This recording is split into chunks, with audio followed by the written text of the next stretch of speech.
Welcome to the Story of Liberty. This is Jenna Featherstone. You may have seen the atheist graphic circulating the internet, claiming Christ was taken from false pagan gods and is in fact not real but a myth. I would like to share some information which debunks these claims, founded on nothing but intellectual dishonesty. These false truths have been spreading on the internet like wildfire, and have put a question in many Christians' minds. However, the facts remain that these memes and videos and movies and documentaries that have come out on the internet recently are really nothing but intellectual dishonesty. Here is a screenshot of the meme that is circulating on the internet that has gotten millions of views. As you can see, the meme is done in a condescending way. But even worse, it's done in a way that's full of lies. And I'm going to show you, by going through each of these 4 false gods, that the facts they present aren't even true. Let's start with Horus. They claim that he was born of a virgin, that there was a star in the east, that he walked on water, healed the sick, restored sight, was crucified, and was resurrected after 3 days. However, the name Horus is actually a general catch-all for multiple deities. The Egyptians believed that every pharaoh was a living Horus. His mother wasn't a virgin. His mother married her brother and conceived Horus with him. So he wasn't born of a virgin. There is no historical reference to a star in the east or to Horus walking on water. Those are simply made up. Horus was never crucified or resurrected. Actually, he never even died. The story is he merged with the sun god Ra. So the first false god listed on the meme is completely debunked. The second one shows Mithra. They say he was born of a virgin, born on December 25th. There was a star in the east, had 12 disciples, performed miracles, and dead for 3 days and resurrected. However, by most accounts, Mithra was born in either September or October, not December. Mithra was a judicial figure and the guardian of cattle, the harvest, and the waters.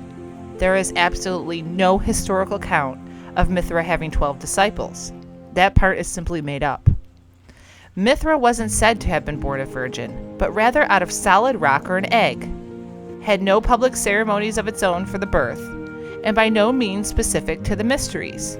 Encyclopedia Britannica states that this specific false god did not inspire Christianity for the gospel accounts of Jesus, because they were already written. There is no record of a resurrection or even of him having died. So once again, the second false god on this meme is completely debunked. The next Greek god on the meme that the atheists claim inspired the so-called legend of Jesus is Krishna. They claim that this one was 2,900 years ago, born of a virgin, star in the east, performed miracles, and was called the Son of God and the son of a carpenter, and that it was resurrected. However, this is untrue. He was born from a royal family and was the 8th son, and came from parents, not born a virgin. This particular false god is the 8th incarnation and a deity in Hinduism. There are some references to him performing miracles, but that's about it. The name of this Greek god, when translated from the original language, means black or dark, not son of God. The most common names translated are enchanter of women or cowherder. There is absolutely nothing in Hindu scriptures that suggests that it was a virgin birth. By the time of the conception of this particular false deity, the mother and father of this false god had already borne 7 children. This particular deity was actually the 8th son born to the princess and her husband. And the meme is false. Now we will look at this next false deity presented in the meme, which they also claim was born of a virgin, born on December 25th, was a traveling teacher, turned water into wine, and was called the Holy Child. One problem here is that he wasn't born a virgin, his mother was immortal, and his father was Zeus. He was the god of the grape harvest, winemaking, and wine, but also of ritual madness and ecstasy in Greek mythology. He died each winter and was resurrected in the spring. No mention of December 25th. There are plenty of references to him turning water into wine, but he was, after all, the Greek god of wine. He is actually a specific example of a dying god. So as we can see, everything in this meme has been debunked.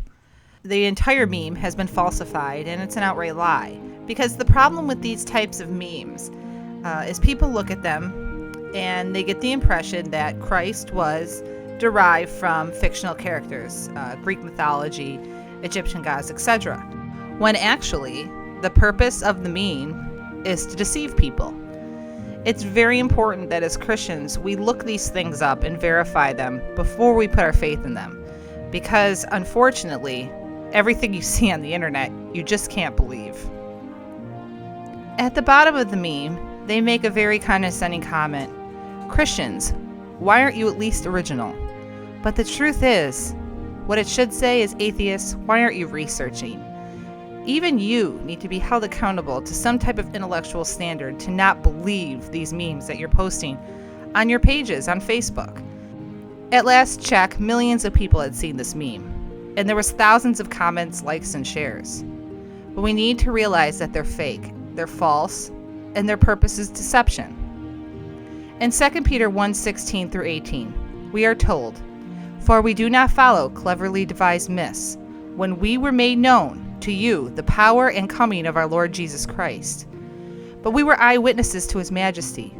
For when he received honor and glory from God the Father, and the voice was borne to him by the majestic glory, 'This is my beloved Son, of whom I am well pleased.' We ourselves heard this very voice borne from heaven, for we were with him on the holy mountain." Whether you are watching this on YouTube or Roku or listening on our podcast or radio program, go to our website, thestoryofliberty.net, to share the page with the debunking meme in this video. And if you see the meme, go ahead and post it. It's better to educate in truth than falsify the facts. Keep your eyes out for part 2, the extra biblical evidence of Christ's existence. Thank you so much for joining us on The Story of Liberty.